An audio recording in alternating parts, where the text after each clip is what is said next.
জীবনটা সহজও নয়, আবার জটিলও নয়।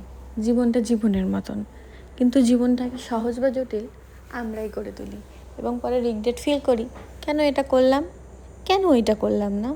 বাট এইভাবে তো হয় না। তো যাই হোক, এদিন বারাসাত গেছিলাম ঠাকুর দেখতে, গিয়ে এই দোকানটা চোখে পড়লো। কি সুন্দর না, অন্যরকম। এখানে বাচ্চারা নাগরদোলনা চড়ছে।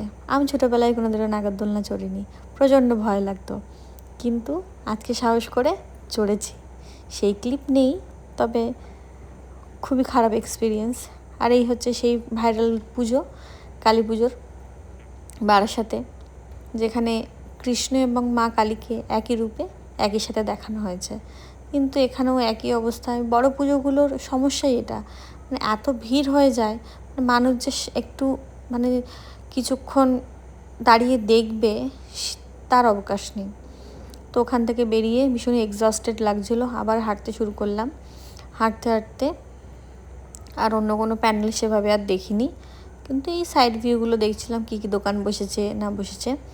কিন্তু যতই হোক, ওই বড় পুজোর থেকে আমার এই ছোটো পুজোগুলোই খুব বেশি ভালো লাগে।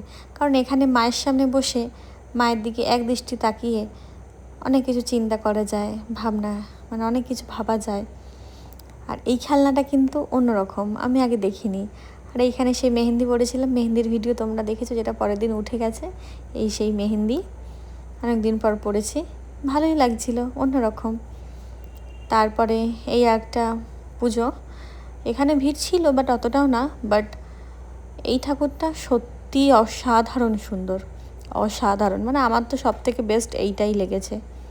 আর এই সেই নাগরদোলা, এখানে আমি উঠেছি, জাস্ট 2টো রাউন্ডই নেমে গেছি। মানে আমার মনে হচ্ছিল আমি প্রাণ নিয়ে নেমেছি ওপর থেকে, মানে যে বেঁচে গেছি, এটাই আমার জীবনের শেষবার ওপরে ওঠা। আর আমি জীবনে নাগরদোলায় উঠছি না, আমার খুবই বাজে এক্সপিরিয়েন্স। তারপরে অনেক রাত হয়ে গিয়েছিল।